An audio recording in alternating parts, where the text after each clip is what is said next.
Je donne la parole à nouveau à Madame Dominique Kielmouès. Effectivement, je ne pensais pas intervenir aussi vite 2 fois sur le théâtre de la Concorde, mais je trouve que Elsa Boublil fait un travail tellement formidable que je suis quand même ravie. Monsieur le maire, mes chers collègues, prendre soin du citoyen et de la démocratie, c'est la belle mission que s'est donnée le théâtre de la Concorde sous la direction de sa directrice Elsa Boublil. Et c'est une mission dans laquelle nous pouvons tous nous retrouver, en tout cas je le pense.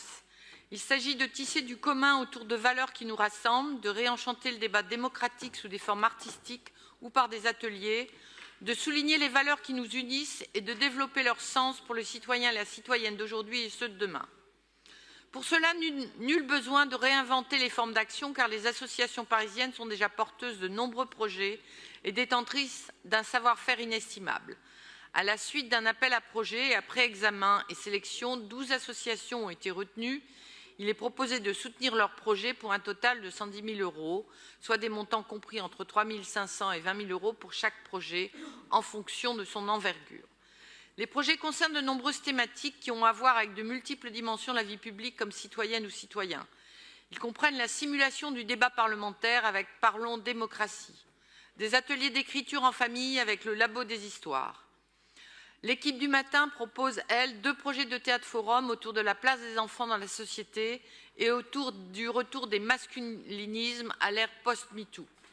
Je note aussi qu'une association choisit de s'inspirer du modèle des safe space pour créer des espaces bienveillants où les plus jeunes peuvent trouver des réponses à leurs questionnements autour de l'orientation sexuelle et de l'identité de genre. Le projet engagé l'an dernier a permis de faire émerger un groupe de parole autour du soin et du corps. Ces bulles de bienveillance et de sérénité sont essentielles pour des jeunes qui se sentent souvent bien seuls avec leurs questions et cette solitude peut avoir des effets redoutables sur leur santé. De même pour les autres questionnements envisagés ici qui peuvent susciter des débats, mais ces débats sont aujourd'hui incontournables dans la construction même de la citoyenneté. Certaines voix du débat public actuel, sombrant dans un étrange relativisme, considèrent que les stéréotypes de genre, les discriminations, les questionnements sur l'orientation sexuelle et l'identité de genre seraient des thématiques trop polémiques pour être abordées avec les enfants, l'un des publics privilégiés de ces projets. Mais dire cela, ce serait considérer que les stéréotypes, les discriminations, les tabous sont de simples opinions qu'on pourrait mettre sur un pied d'égalité avec leurs contraires, ou pire, que ce seraient les piliers incontournables de la construction de la citoyenneté dans la France du XXIe siècle. Je me refuse à le croire.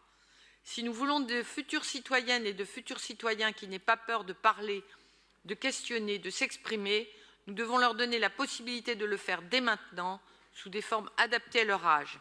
J'espère donc, mes chers collègues, que nous serons tous et toutes, nous qui devons au débat citoyen la possibilité même de nous exprimer ici, que nous pourrons soutenir l'intégralité de ces projets, reconnaître la qualité des questionnements et des accompagnements proposés dans le cadre de cet appel à projets par le théâtre de la Concorde. Je vous remercie.